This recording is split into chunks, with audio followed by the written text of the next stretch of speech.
That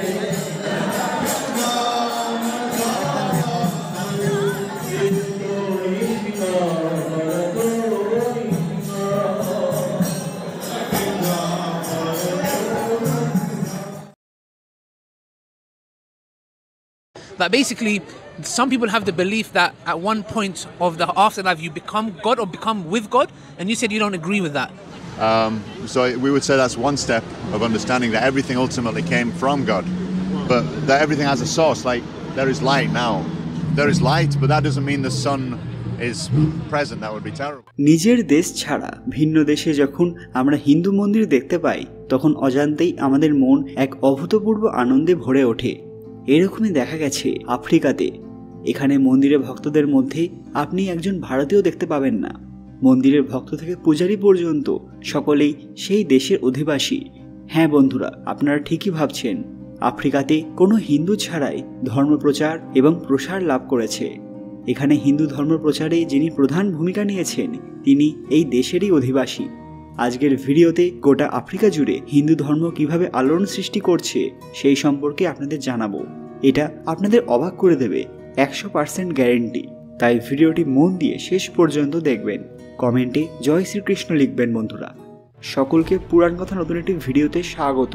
আজকে আপনারা জানবেন কিভাবে আফ্রিকায় ছড়ালো হিন্দু ধর্ম। But at the age of 12, I decided I was not satisfied with Christian philosophy, some aspects. Now that's a 12-year-old child in a poor, black community. I don't know how I had that thought.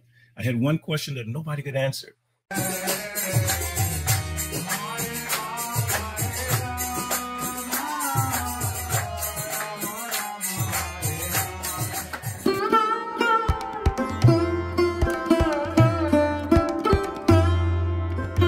ভিডিওতে এগোনোর আগে সবাই kindly আমাদের চ্যানেলটি subscribe করে নেবেন।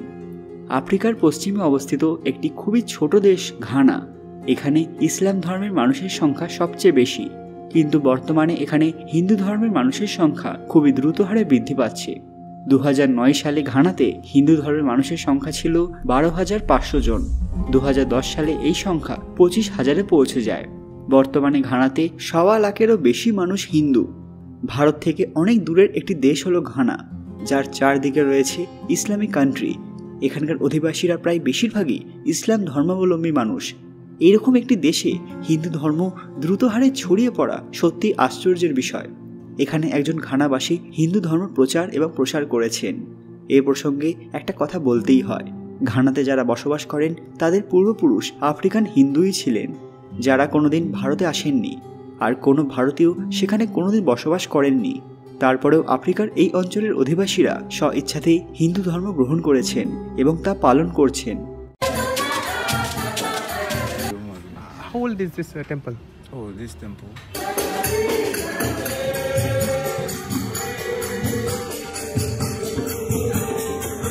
এই অঞ্চলের অধিবাসীরা যেসব ধর্মীয় নিয়মকানুন পালন করেন তার সাথে হিন্দু ধর্মের রীতিগুলির অনেকটাই মিল পাওয়া যায়। বর্তমানে ঘানাতে অনেক হিন্দু মন্দির তৈরি হয়েছে। এখানে হিন্দু মডেস্টি সোসাইটি নামে একটি হিন্দু মন্দির আছে, যেখানে প্রতিদিন সন্ধেবেলায় একটি নির্দিষ্ট সময় আরতি হয়। ঘানাতে হিন্দু ধর্ম প্রচার করেছেন বিখ্যাত স্বামী ঘানানন্দ। ইনি ঘানার একটি ছোট্ট গ্রামে জন্মগ্রহণ করেছিলেন এবং ছোট থেকেই তার বিশ্বব্রহ্মাণ্ডের রহস্য সম্পর্কে জানার প্রবল ইচ্ছে ছিল।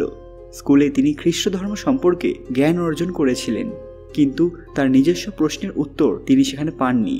সেই কারণে তার আধ্যাত্মিক জ্ঞান লাভের জন্য তিনি একবার ভারতে এসেছিলেন। স্বামী ঘানানন্দ স্বামী শ্রদ্ধানন্দের আশ্রমে এসে পৌঁছন। এখানে তিনি হিন্দু ধর্ম সম্পর্কে জ্ঞান লাভ করেন। তিনি ঘানাতে একটি হিন্দু মন্দির তৈরি করেছিলেন। প্রথমে এর জন্য তাকে অনেক সমস্যার সম্মুখীন হতে হয়েছিল, কিন্তু পরে তিনি সব বাধাকে অতিক্রম করে হিন্দু মন্দির স্থাপন করতে সমর্থ হন। 1975 সালে তিনি হিন্দু মনেস্ট্রি অফ আফ্রিকা স্থাপন করেন এবং তারপর প্রায় 2000 মানুষ হিন্দু ধর্ম গ্রহণ করেছিলেন। 1947 সালের পরেই ঘানাতে হিন্দু ধর্মের প্রবেশ করেছিল। ভারতের বিভাজনের পর সিন্ধি সম্প্রদায়ের কিছু মানুষ এখানে এসে বসবাস শুরু করেন। তারা ঘানার রাজধানী আকরাতে একটি মন্দির স্থাপন করেছিলেন, যে মন্দিরটি এখনও সেখানে রয়েছে। এখানে ভারতীয় হিন্দু অনেক রয়েছেন, যারা মন্দিরের কোনো অনুষ্ঠান হলে সেখানে অংশগ্রহণ করেন।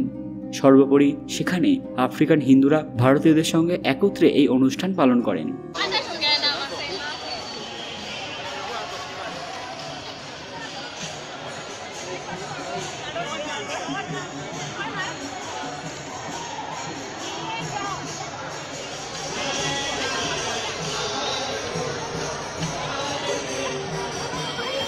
এখানে যে মন্দিরটি আছে তার অনেক মাহাত্ম্য আছে। এখানে কেবলমাত্র ভগবান শিব এবং মাতা পার্বতীর পুজোই হয় না, ভগবান গণেশ, কালী মা, ভগবান শ্রীরাম এবং ভগবান শ্রীকৃষ্ণের সঙ্গে সঙ্গে যীশু খ্রিস্টের ছবিও রয়েছে। ঘানাতে বসবাসকারী হিন্দুরা ভারতীয়দের মতোই হিন্দুদের প্রত্যেকটি উৎসব অনুষ্ঠান খুবই ধুমধামের সঙ্গে পালন করেন তারা। এখানে গণেশ চতুর্থী, হোলি, দিওয়ালি, নবরাত্রিতে খুব ধুমধাম হয়। গণেশ চতুর্থীতে যে ধুমধাম হয়েছিল সেরকম একটি ভিডিও ইন্টারনেটে ভাইরাল হয়েছিল। যদিও আফ্রিকা বা ঘানা ভারত থেকে অনেক দূরে, তাহলেও এরকম মনে করা হয় ঘানার সঙ্গে ভগবান রামের বংশধরদের একটি যোগসূত্র রয়েছে। ইতিহাসের পাতা ঘাটলে আমরা দেখতে পাবো সেখানে আফ্রিকার নাম কুশদ্বীপ উল্লেখিত রয়েছে। সংস্কৃতে যার অর্থ ছিল ঘন জঙ্গলযুক্ত প্রদেশ। আমরা জানি ভগবান শ্রীরামের এক পুত্রের নাম কুশ ছিল।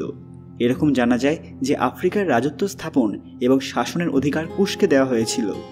আফ্রিকার সাথে ভগবান রামের পুত্র কুশের কোনো মিল আছে কিনা সেটা সঠিকভাবে জানা না গেলেও ভারতীয় সংস্কৃতির সাথে আফ্রিকার রীতি রেওয়াজগুলির অনেক মিল দেখতে পাওয়া যায়। আফ্রিকার মানুষেরা যে ভগবানের পুজো করেন তাকে গড মামি অর্থাৎ মা বলে সম্বোধন করেন, যার মূর্তিটি ভগবান শিবের মূর্তির অনুরূপ। একে ওয়াটার গড অর্থাৎ জলের দেবতা বলে উল্লেখ করা হয়। সুদানের মুন্দ্রি সম্প্রদায়ের লোক এনাকে নিজেদের ভগবান বলে মনে করেন। এই দুই ভগবানের ছবি যদি পাশাপাশি রাখেন তাহলে দেখবেন দুই ভগবানের গলাতেই নাগ দেবতা বিরাজ করছেন, দুজনের মাথাতেই লম্বা জটা রয়েছে। আফ্রিকান ভগবান যেমন জলের দেবতা হিসেবে পূজিত হন, সেরকম ভগবান শিবের মাথা থেকেও মাতা গঙ্গা নেমে আসছেন। এরকম দেখে এটা বলাই যেতে পারে যে আফ্রিকার হিন্দু ধর্মের আলাদা সত্তা বিরাজ করছে, যেখানে হিন্দু ধর্মের ভগবান অন্য স্বরূপে বিরাজ করেন। আফ্রিকা ছাড়াও পৃথিবীর অন্যান্য অনেক দেশে এখন হিন্দু ধর্ম খুব দ্রুত হারে বিকশিত হচ্ছে। আমেরিকা, ইউরোপ, মিডল ইস্টের মুসলিম দেশ এসব জায়গাতেই এখন হিন্দু ধর্মের জয় জয়কার।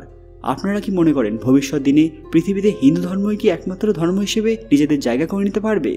আপনাদের মূল্যবান মতামত কমেন্টে অবশ্যই জানাবেন। আর আজকের ভিডিওটি ভালো লাগলে অবশ্যই লাইক করবেন এবং কমেন্ট বক্সে হর হর মহাদেব লিখতে ভুলবেন না বন্ধুরা। আজকের ভিডিওটি যতটা সম্ভব শেয়ার করে দেবেন। আরও এরকম অজানা তথ্য সম্পর্কে জানতে পুরাণ কথা অফিসিয়াল চ্যানেলটি মনে করে সাবস্ক্রাইব করে নেবেন। খুব তাড়াতাড়ি ফিরে আসবো এরকমই কিছু দরকারি ভিডিও নিয়ে। ততক্ষণ আপনারা এই ভিডিওগুলি দেখতে পারেন। ধন্যবাদ।